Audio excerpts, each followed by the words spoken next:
What's up, lads? Welcome back. If you love wizards, magic and nostalgia, then you might want to stick around. We're jumping into Fairy Tail Wizard Chronicle today, and it's the brand new game from Gildarts that just launched worldwide. And for real, it gives you plenty of gacha pools at launch. So if you're re-rolling or starting anew, that's something you definitely don't want to waste. So yeah, in this video we're going to run through my day one tier list, talk about what works, what sucks, and who I think is worth keeping or re-rolling for. So first one is Grey, and I was so hyped for him, and after playing him for some time it just never really clicked. And his damage looks okay-ish, but the fights don't really end faster when he's there. And so he feels replaceable in pretty much every comp I tested.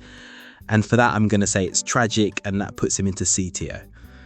Okay, now Wendy, and it gives you complete opposite experience. The moment she joins your team, runs become safer instantly. And so you're healing everything, buffing attack, buffing crit rate, and suddenly even bad DPS comps start clearing. And with how squishy teams are day one, that survivability is priceless. And yeah, full honesty, I feel like Wendy's mandatory for progression, so she sits straight in SS tier. Next is Manurva, and she legit confuses me. Some fights she pops off with huge pressure, but other fights she feels invisible, and so without specific setup she doesn't do well as a carry yet. And that inconsistency is rough, but I think she's not bad, just not elite unit. So that awkward middle energy puts her into B tier. Now I'm thinking about Brandish, and I absolutely did not respect her enough at first. The passive healing sounds small until you realise nobody dies anymore, and your mistakes stop being lethal, and that accuracy plus crit buff pushes skill characters up another power level entirely. And honestly, she fits into nearly every comp I make now, and lads, no joke, she offers huge value, so SS tier. Next is Hades. My boy looks intimidating, but he's kind of lost.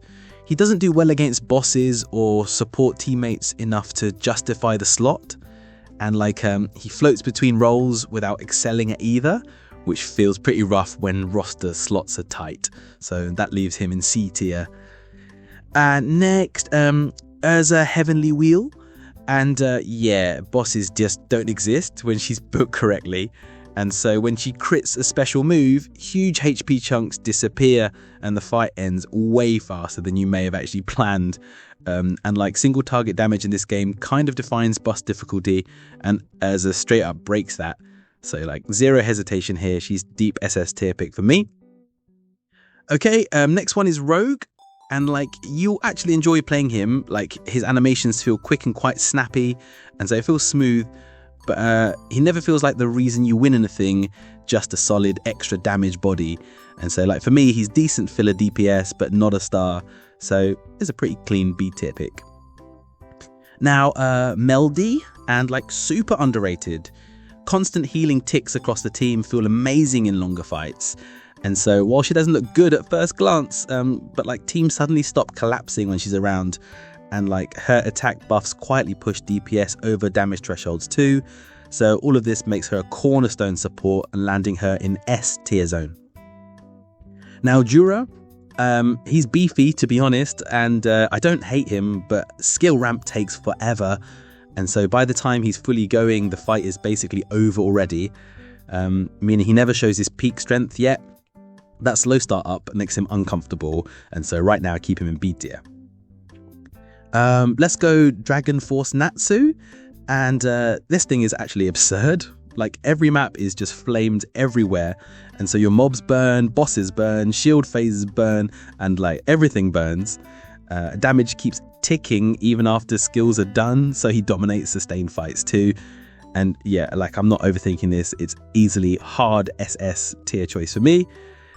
Next is Freed, and I keep trying to understand his kit, and I'm clearly missing something because he contributes almost nothing when you run him.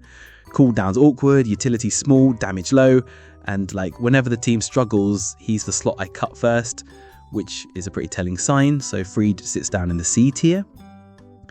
Makarov, and his defensive kit absolutely carries safety runs, and so teams feel sturdier the moment he's around. He never nukes, but he completely saves bad comps and dodgy builds early game, which I guess gives him consistent high value and easily lands him in A tier.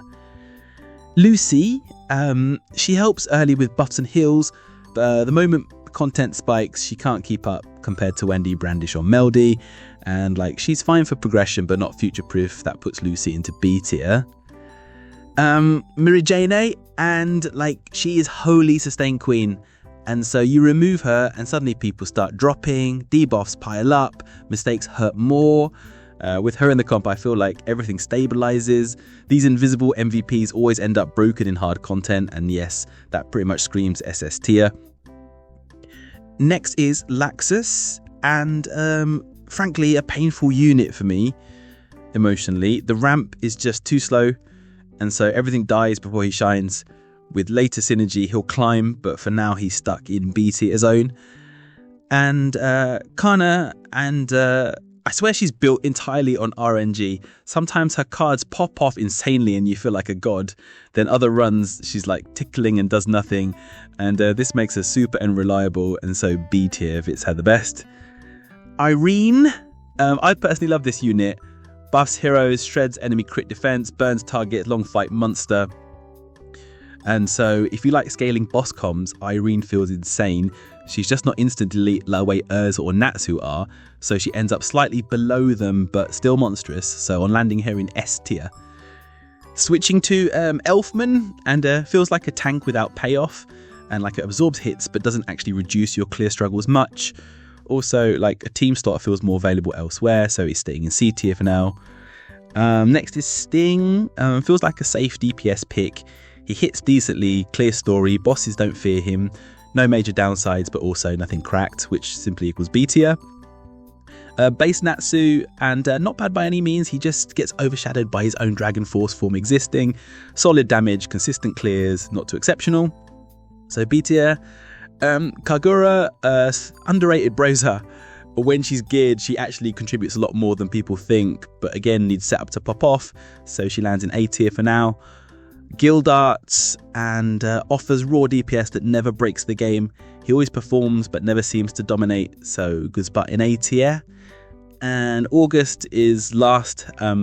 Might be great one day but feels weak for now. Heavy setup for payoff that arrives too late, so B tier. And yeah, that's my super honest take on the meta.